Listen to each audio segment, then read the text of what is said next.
약성경 레위기 제1장 1절로 17절을 교독하겠습니다.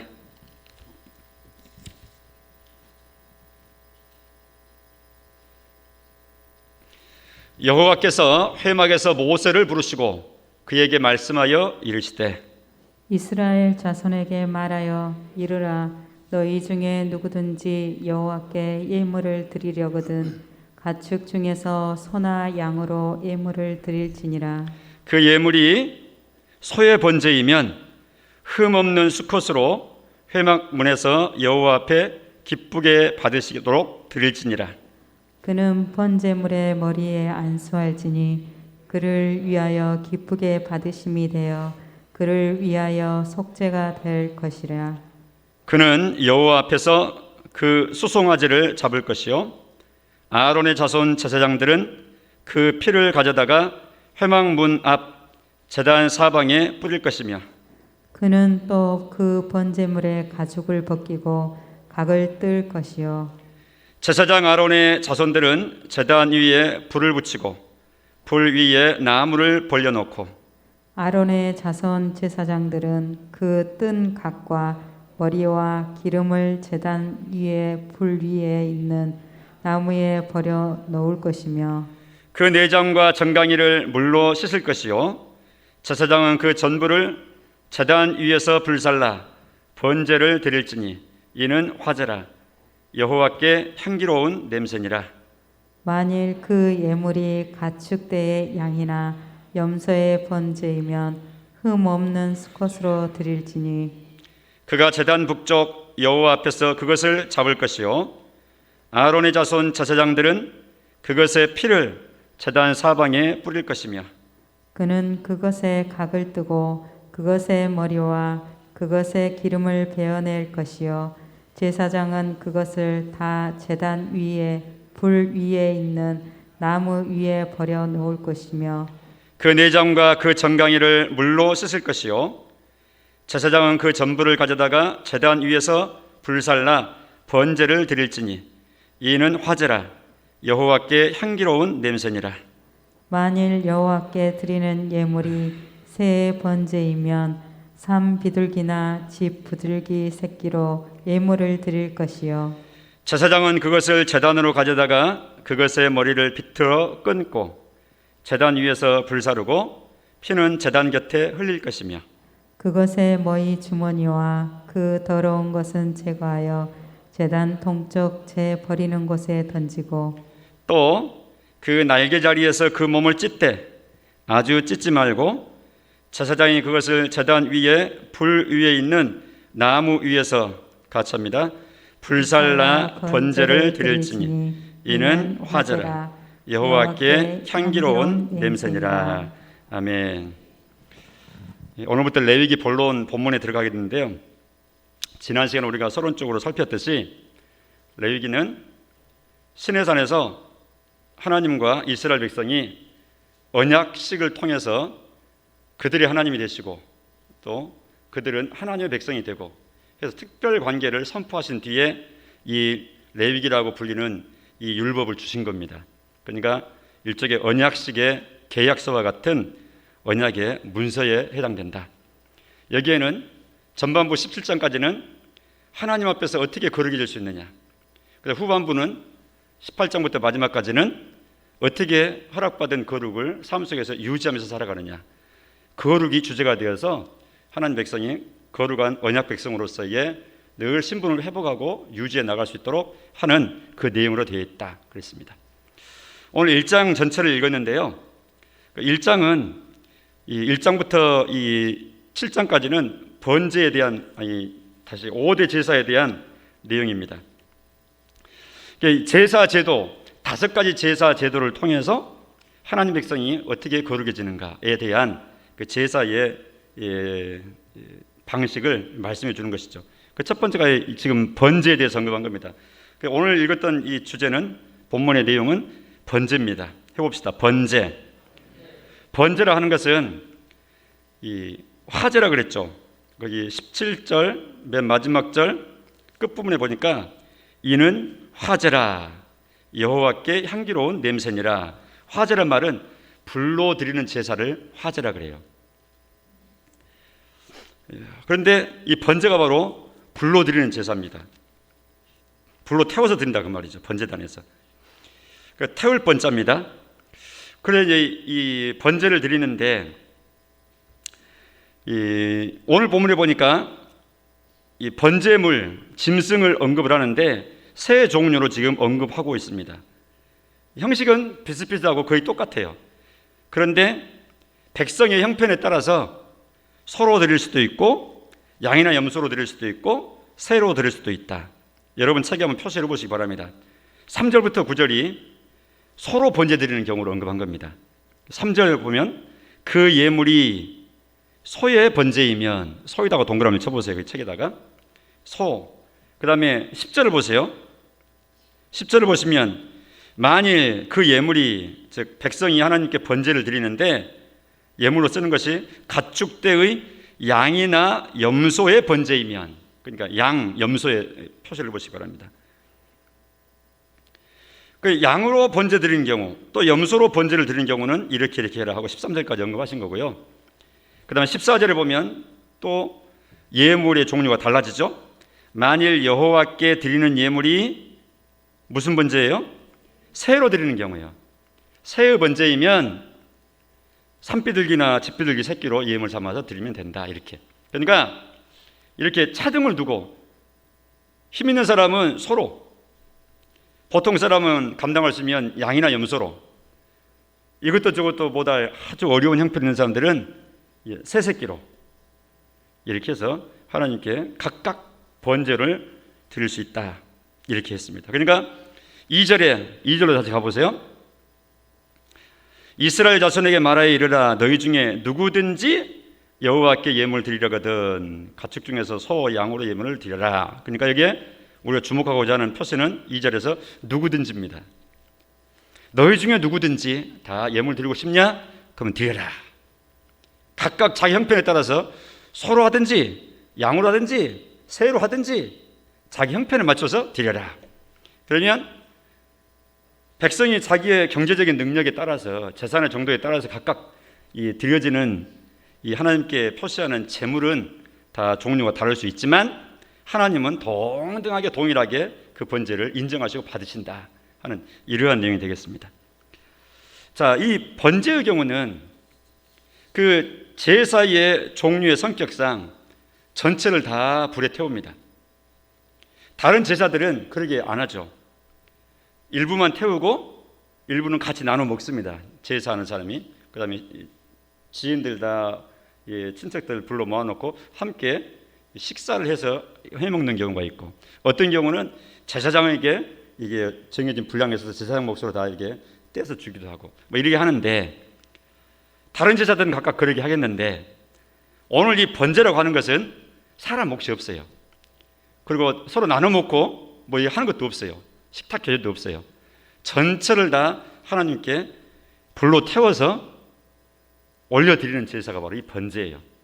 그래서 5가지 제사가 각각의 이 의미가 있는데, 이 번제라고 하는 것은 완전한 충성, 완전한 헌신, 받아서입니다. 완전한 충성, 완전한 헌신, 의미하는 바가 그렇다 그 말입니다. 번제의 의미는 바로 거기에 있습니다. 그러니까 자기 자신, 제사 백성이 번제를 드리려고 하는 그 제사자가 와가지고 내 자신을 하나님께 완전히 충성, 온전한 헌신을 하나님 받아주세요 하고 자기 자신을 드리고 싶을 때 드리는 겁니다. 그래서 이 번제라고 하는 것은 그런 측면에서 자원제사예요. 의무적으로 시킨 것이 아니라 자원해서 원하는 사람이 와서 하나님께 헌신 고백하는 겁니다. 솔로몬이 이제 임금이 됐어요. 큰 임금, 역사상 가장 위대했던 임금인 자기 아버지 다윗을 이어서 경험도 없고 젊고 어린 솔로몬이 왕이 됐어요. 얼마나 떨리겠어요. 더군다나 부왕이, 아버지 왕이 그렇게 위대하고 백성들 존경을 받았던 사람이, 받았던 분인데 자기가 그 뒤를 이어서 하니까 아버지가 위대했던 것에 반비례해서 자기는 그야말로 미덥지 못하고 경험도 없고 어리고 미숙하고 이런 사람이 왕이 된 거예요. 그게 얼마나 떨리겠습니까? 얼마나 부담이 되겠습니까? 그런 초창기 때 하나님께 번제를 드립니다. 우리가 잘 알듯이 솔로몬의 번제, 무슨 번제라 그러죠? 솔로몬이 드렸던 번제를, 그 유명하잖아요. 일천번제라 그러잖아요. 일천번제란 말은 1000마리의 번제를 드렸다는 뜻이에요. 번제의 이 번제로 드리는 그 짐승, 제물이 1000마리를 동원해서 드린 거예요. 여러분, 이 말이 쉽지요. 소 한 마리 잡아서 한번 제사를 지낸다고 생각해 보십시오. 몇 시간이나 걸리겠습니까? 그 보통 작업이겠습니까? 우리 시골에서 옛날 같으면 정육점이 이렇게 지금처럼 안 돼 있고 가축법이 이제 없을 때는 뭐 설날 되고 명절 되면은 뭐 마을에서 돼지 잡네, 어느 이웃 마을에서 뭐 소 잡았네 해가지고 저도 생각나요. 어릴 때 그 아버지나 저기 어떤 분들이 새끼에다가 이게 매듭 져가지고 빵꾸 떼가지고 고기를 깨가지고 덜럭덜럭 들고 오셨던 거, 고기 덩어리. 1년에 한두 번 마을에서나 또 이웃 마을에서 크게 마음 먹고 남정네들이 모여가지고 누구 소 잡는다 그랬다 그러면 거기 가서 필요하면 고기도 사오고 이렇게 그러잖아요. 그거 잡는 게 쉽습니까? 쉬운 일이 아니죠. 근데 솔로몬은 번제를 1000마리를 드린 거예요. 1000마리를. 보통 이제 우리 한국교회에서 이제 여기서 힌트를 내 가지고 1000번제 헌금해서 막 하는 그런 경우도 이제 옛날에 있었고 지금도 물론 그렇게 하는데도 있겠습니다만은 그건 조금 이제 의미가 좀 다른 측면이 있죠. 아무튼 전적 헌신입니다. 번제의 의미는 1000번제를 드려서 1000번제 헌금을 드려서 내가 뭘 받겠다 이런 마음이 아니라 내 자신을 전적으로 하나님께 드려버립니다. 다 내 100%를 다 던져버립니다. 하나님께로 내 100% 기대버립니다. 뭐 이런 의미가 이 번제의 의미였죠.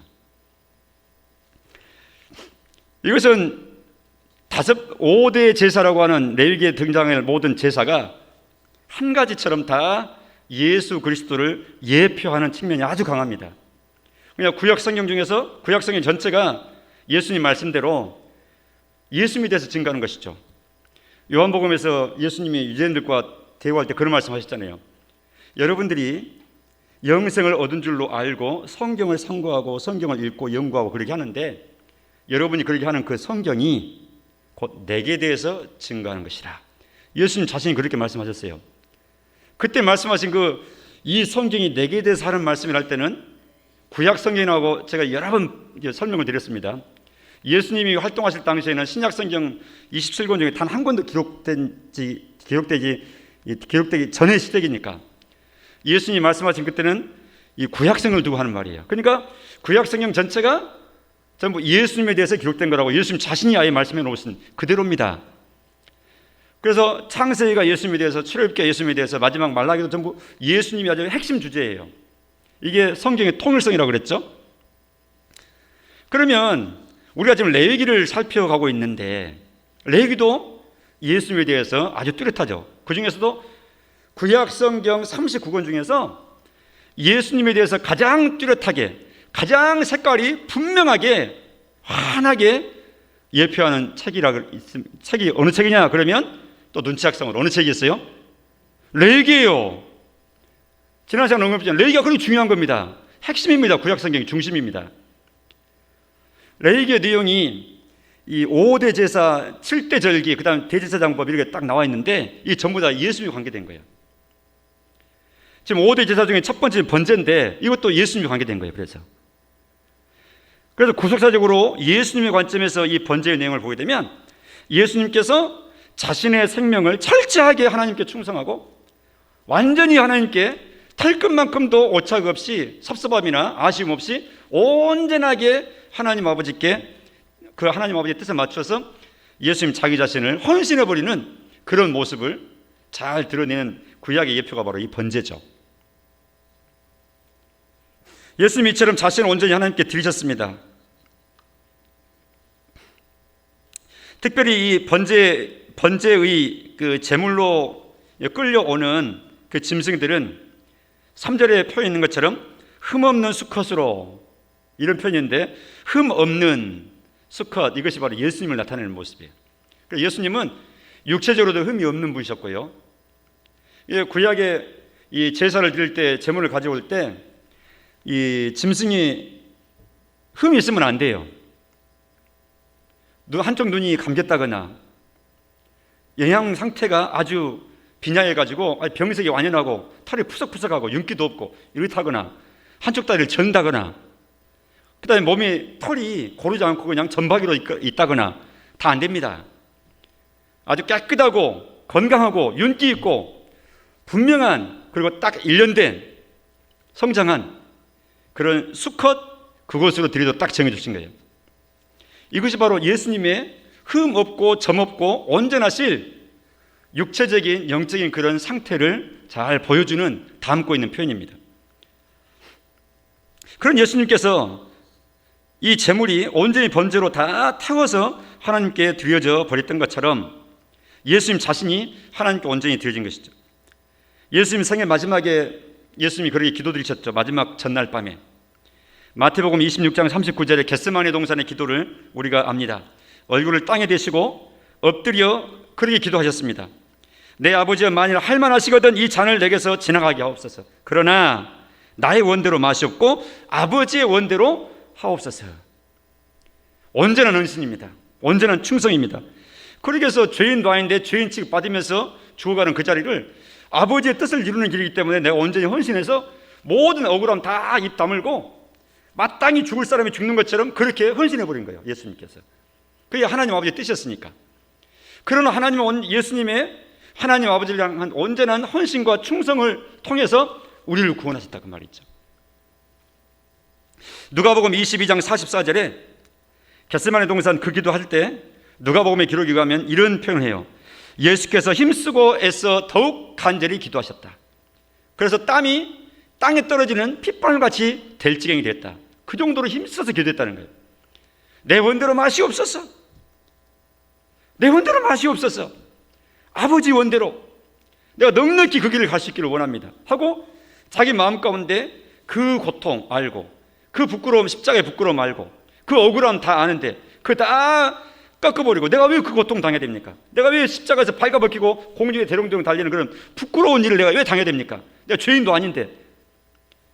그러니까 논리적으로 말하고 타당하게 얘기하면은 아무런 십자가를 질 이유도 없는 분인데, 그러나 그것을 하나님 아버지께서 나로 하여금 가기를 원하시는 것을 내가 알고 이 땅에 본을 받았으니까 나는 아버지의 뜻에 순종할 것입니다. 헌신할 것입니다.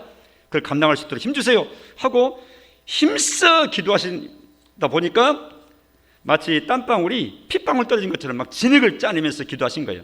그만큼 전적 헌신이, 우리 예수님께서 전적 헌신을 이뤄내시기 위해서 얼마만큼 자기 자신을 희생하고 자기 자신의 의지를 꺾고 아버지의 뜻에 자기 자신을 맞춰 나가는지를 잘 보여주는 그런 장면입니다.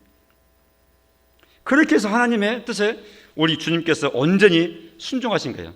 마치 번제물이 완전히 다 100% 태워서 하나님께 올려드려야 했던 제사인 것처럼 말이죠. 이것을 사도 바울은 빌립보서 2장 7, 8절에 그렇게 묘사합니다. 같이 읽어보십시다. 시작.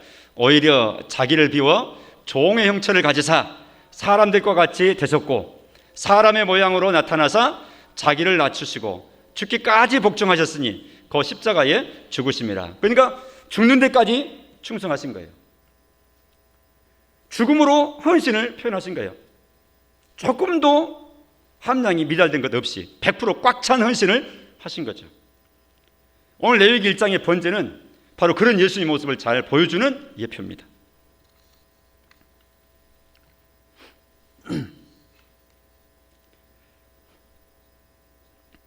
우리가 예수님의 그런 헌신, 충성으로 인해서 값없이 구원을 받았습니다. 오늘날 그러면 이 번제의 의미가 오늘날 현대 성도, 신약 성도인 나에게 어떤 의미로 그럼 우리는 받아야 될까요? 어떻게 적용을 받아야 될까요?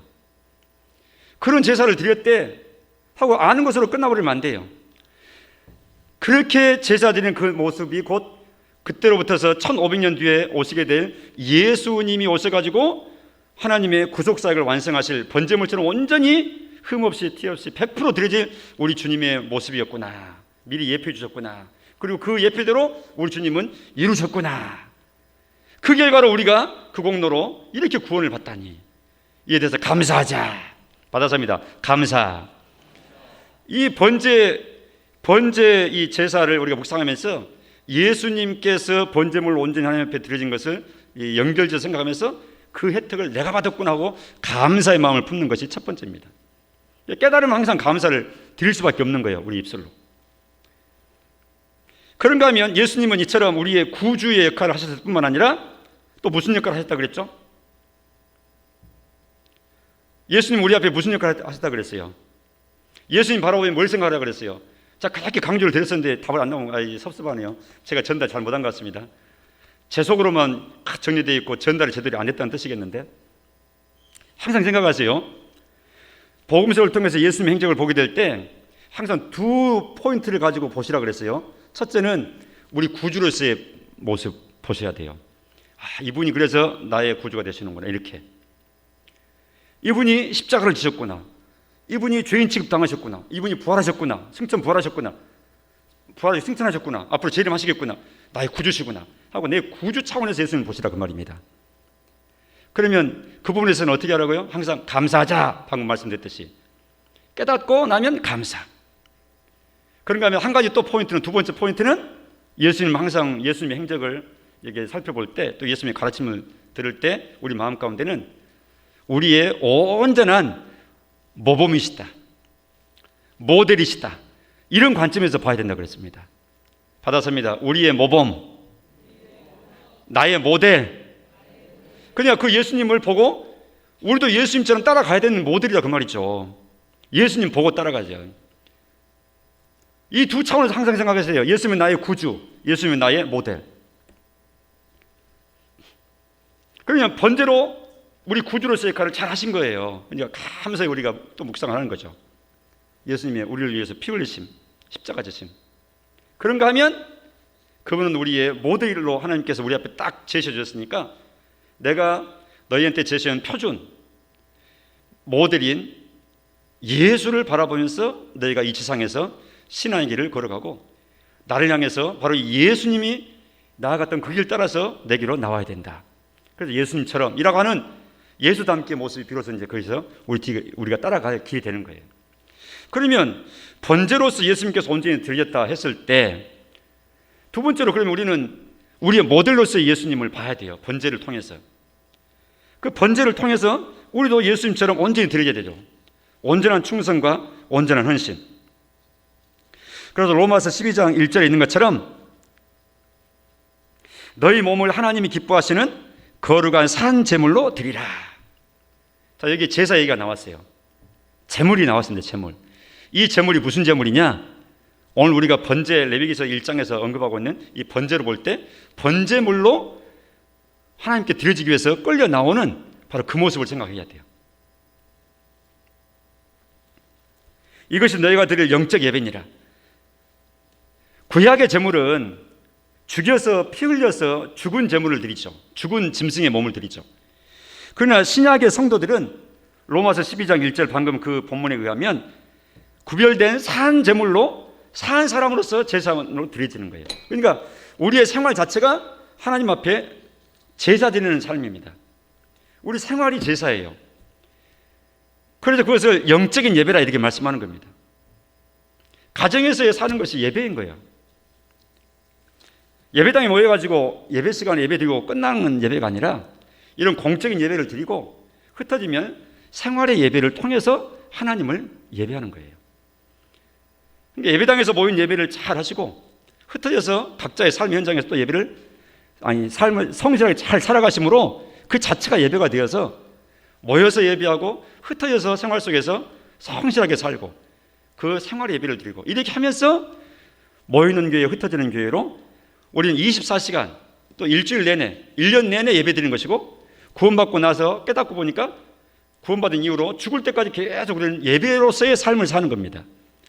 그러니까 예배가 딴 것이 아니에요. 내 인생 자체가 예배예요. 그걸 꼭 기억해야 돼요. 그렇지 않으면 무슨 폐해가 생겨나느냐? 생활과 공적인 예배를 딱 이렇게 이원화 시켜가지고 예배 드리자 해서 모여드리는 예배만 열심히 예배로 드리고 예배 드렸다 됐다 이제 해야 될 역할 다 했다 하고 이 예배 끝나고 흩어져서 이제 일어나서 각자 삶의 현장 가정으로 일터로 가게 되면 거기서 이제 내 마음대로 살아버린 거예요. 그곳에서 하나님을 예배하는 현장이라는 마음을 마음껏 잘 생각을 하고 하나님 말씀 기억되는 대로 그 말씀 따라서 살아나가고 이 세상 동료들이, 친구들이, 사람들이, 이웃들이 나아가는 하나님 없이 사는 분들의 사는 방식으로 함부로 살지 아니하고 대개는 다 비슷비슷한 삶을 사니까 똑같이 살지만 결정적인 순간에는 나는 그렇게 살지 않지, 내가 삶으로 예배드리는 사람인데 해서 결정적인 순간에는 구별될 수밖에 없는 거예요. 이게 거룩한 백성들의 삶의 행태입니다. 그러니까 우리 일반 주민들, 이웃 주민들하고는 항상 같이 살고 결정적인 순간에는 딱 갈라지는 거예요. 우리가 갈라서고 우리가 특별히 그냥 이 다른 사람으로 이렇게 살려고 해서 그런 게 아니라 하나님을 따라가다 보니까 또 하나님의 말씀을 순종하다 보니까 자연스럽게 분리 현상이 나타나게 되는 것입니다. 우리는 분리주의자는 아닙니다. 주님 따라가다 보니까 때로는 분리가 되어져 버리는 거예요. 그럴 때 두려워하지 말고 내가 하나님께 속한 백성인 것을 자랑스럽게 여기면서 나아가야지. 아이고 나만 다르네. 아이고 나도 저분들과 같이 해야지. 저 식구들 같이 해야지 하고 불신의 이웃들과 같이, 불신의 친구들과 같이 함께 살아가야 될 것처럼 우리가 마음으로 안달을 하거나 내가 다르니까 어색하거나 하지 말고 담대한 믿음을 가지고 독자적인 신앙의 색깔을 가지고 하나님 앞에서 딱 서 나가는, 그래야 장성한 분량의 믿음의 소유자가 된 것이다 그 말이죠. 할렐루야. 이런 모습입니다. 생활의 예배죠. 영적 예배. 너희 몸으로 그렇게 살아래요. 죽은 재물이 아니라 산 재물로 사는 것이다. 누가복음 17장 10절 마지막으로 한번 읽어보겠습니다. 시작. 너희도 명령받은 것을 다 행한 후에 이르기를 우리는 무익한 종이라 우리가 하여야 할 일을 한 것뿐이라 할지니라. 아멘. 주님이 저 말씀을 하셨어요. 종이 밖에 나와서 열심히 일하고 왔는데 주인이 기다리고 있다가 야 와서 여기 와서 너 앉으라, 너 수고하고 왔으니까 내가 너를 좀 대접 좀 하겠다, 일이 하겠느냐? 그렇지 않다. 밖에서 열심히 일하고 온 종이지만 너는 와서 내 상을 차리고 내 수종 늘어라, 주인이 그러게 한다. 저 말씀 하신 겁니다. 그 비유를 쭉 하신 뒤에 방금 읽었던 저 말씀을 하신 겁니다. 종이 명한 대로 하였다고 살해하겠느냐? 그게 아니다. 그리고 종 입장에서도 방금 그 읽었던 그 내용처럼 명령받은 것을 다 행한 후에 종은 고백할 때 나는 무익한 종입니다. 우리가 해야 될 일을, 마땅히 해야 될 일을 한 것뿐입니다 하고 이렇게 한다 그 말이죠. 우리는 하나님의 백성입니다. 하나님의 온전한 청직입니다. 그래서 오늘 번제의 이 본문을 보면서 하나님 앞에 우리 주님처럼 또 완전히 다 들여버렸던 번제물처럼 내가 하나님의 사람으로 우리 예수님처럼 구원받은 백성으로서 예수님 따라서 예수님 모델 삼고 하나님께 온전한 충성과 헌신의 자세로, 하나님 청지기의 자세로, 하나님 주인으로 모시는 종의 자세로 이렇게 살겠습니다 하는 이러한 자세가 우리 마음 가운데 잘, 하나님과 우리 사이의 질서가 마음 가운데 잘 잡혀져 있어야 될 줄로 압니다. 그 결과로 하나님의 영광을 위해서 나는 헌신된 사명자로 살겠습니다. 내가 무슨 일을 하든지 얼마 동안 살든지 나의 삶의 목적은 분명합니다. 하나님의 영광, 하나님을 기쁘시게 하는 삶입니다. 내가 무슨 일을 하든지, 농사를 하든지 공장을 경영하든지 노동자로 살든지 무슨 일을 하든지 나는 하나님의 영광을 드러내는 자로서의 사명자로서의 삶을 살 것입니다. 그것이 조금 전에 우리가 기도드렸던 나 5대 선언의 네 번째 항목에 해당되는 것이죠. 나는 이 땅에 누구냐? 하나님의 영광을 위해 살도록 보냄받은, 파송된 사명자다. 사명자로서의 자기 인식, 자기 정체성을 분명히 가지고 살아가는 것이죠. 자, 오늘 번제입니다. 주님 앞에 온전히 드려진 예수님 번제물로서의 모습을 바라보시고 또 우리도 그 번제물다운 그런 삶으로 하나님께 온전히 우리 자신을 드리는 그런 결단이 우리 마음 가운데 다시 한번 분명히 확인되는 시간 될 수 있기를 바랍니다. 기도하십시다. 하나님 감사합니다.